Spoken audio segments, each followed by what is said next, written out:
Maintenant, on va démontrer quelques théorèmes concernant les suites de fonctions convergentes. Donc, on va voir sous quelles conditions certaines propriétés, lorsqu'elles sont vraies pour les Fn, alors elles passent à leur limite uniforme ou leur limite simple.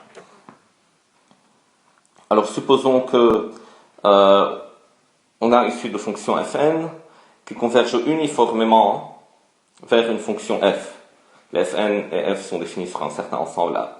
Alors, si les Fn sont toutes des fonctions continues, et f est continue, ça veut dire la limite uniforme d'une suite de fonctions continues est une fonction continue.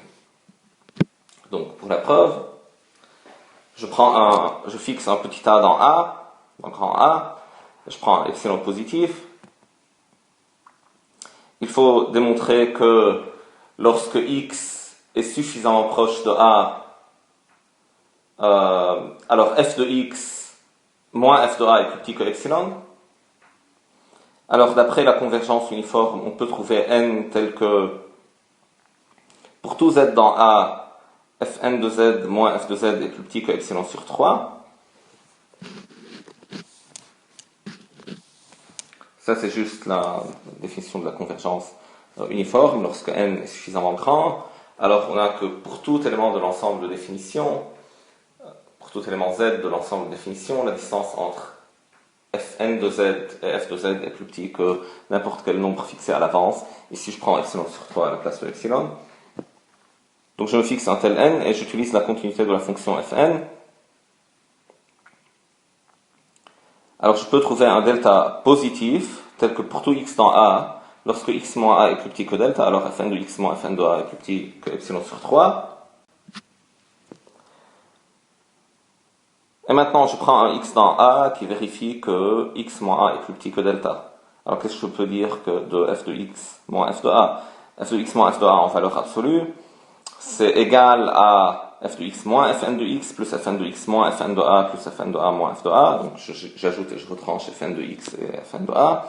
Et par inégalité triangulaire, c'est plus petit que valeur absolue de f de x moins fn de x plus valeur absolue de fn de x moins fn de a plus valeur absolue de fn de a moins f de a.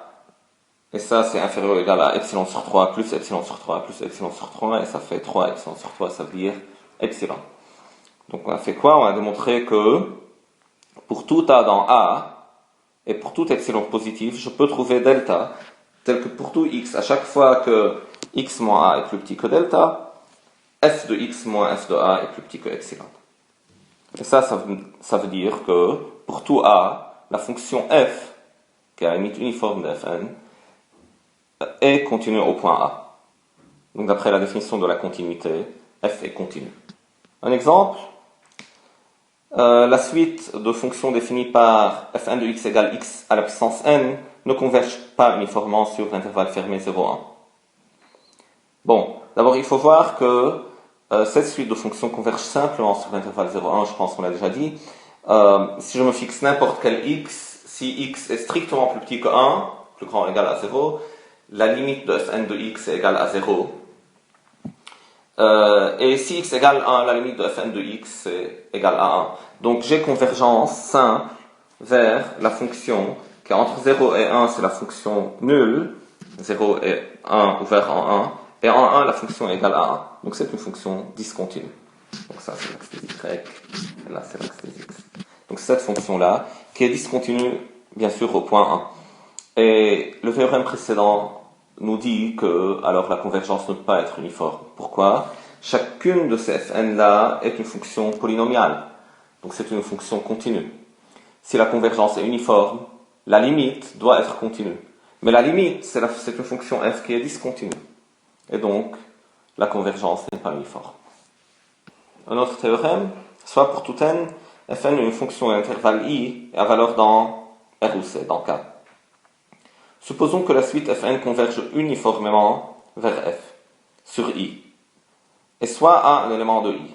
Alors pour tout x dans i, limite, lorsque n tend vers l'infini de l'intégrale entre ax de fn de t dt, c'est égal à l'intégrale entre ax de f de t dt.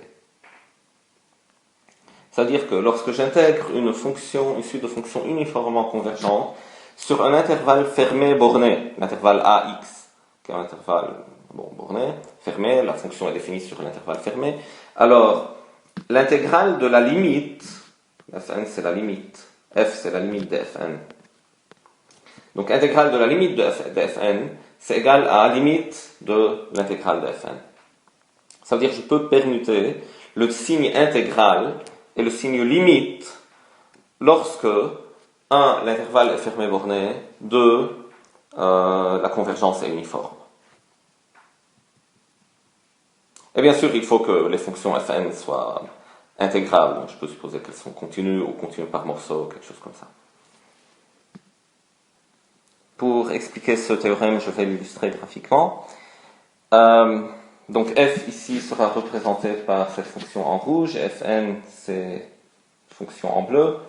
Alors l'intégrale de Fn moins f, c'est quoi? L'intégrale de Fn moins f, c'est cette surface entre les deux courbes. Donc la surface qui est comprise entre les deux courbes. Bien sûr, lorsque Fn passe en dessous de f, cette surface est comptée négativement, et lorsque Fn passe au-dessus de f, je la compte positivement. La surface entre les deux courbes doit tendre vers 0. C'est ce que le théorème démontre. Donc, intuitivement, pourquoi ça doit être vrai lorsque la convergence est uniforme?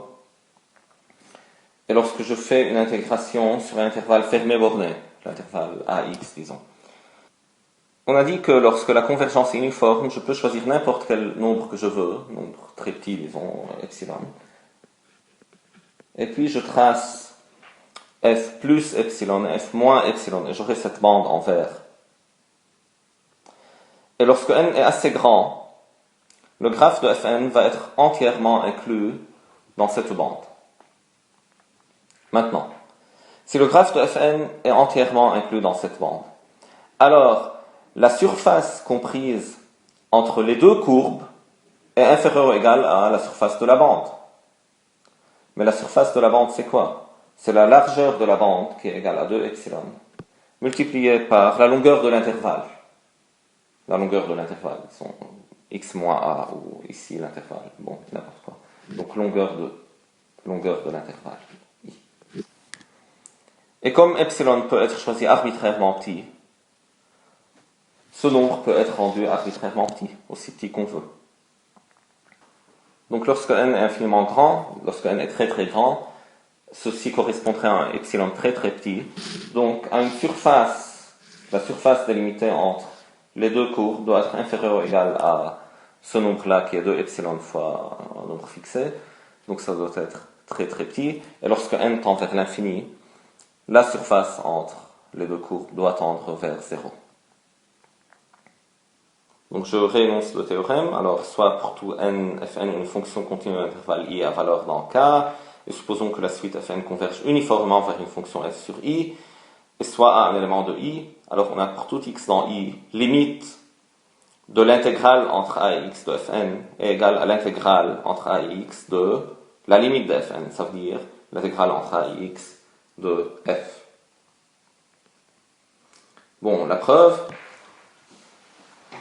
écrite proprement, c'est comme ça.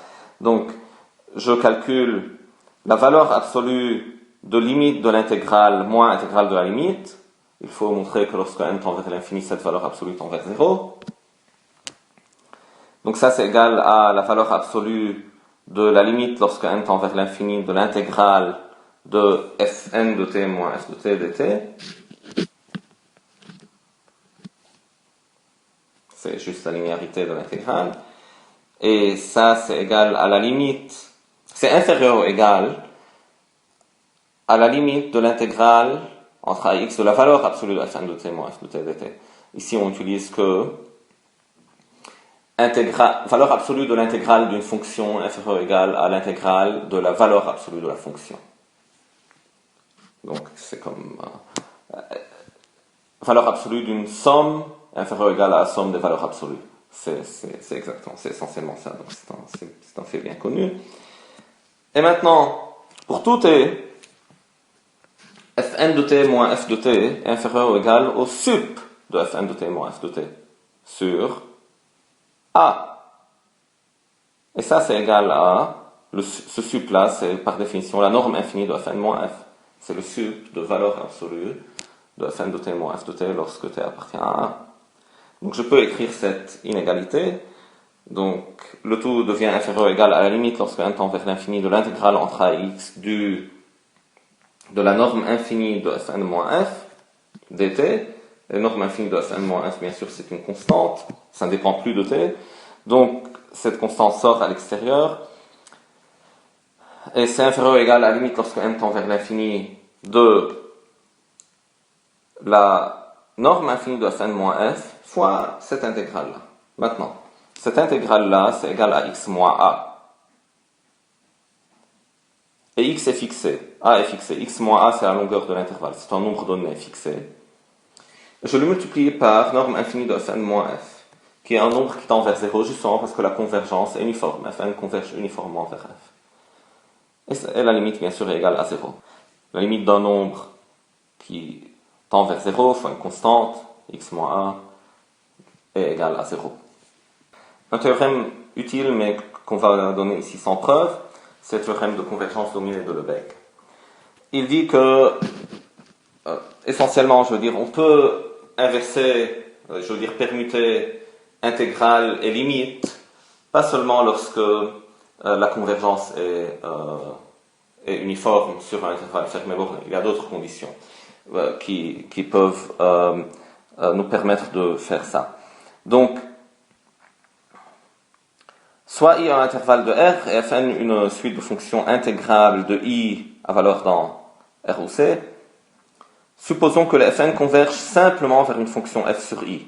Donc la condition, c'est plus la convergence uniforme, c'est la convergence simple. Mais il y a une autre condition. Supposons qu'il existe une fonction phi de I à valeur dans K intégrable, et telle que pour tout n et x, valeur absolue de Fn de x inférieure ou égale à phi de x. Donc phi, c'est une fonction à valeur dans R+, disons. Elle domine f, tous les Fn, au sens que, en valeur absolue, n'importe quel Fn de x inférieur ou égal à phi de x, phi doit être intégrable. Alors, le théorème dit que f est intégrable et intégrale de la limite de Fn, c'est-à-dire intégrale de f, égale à limite des intégrales de Fn.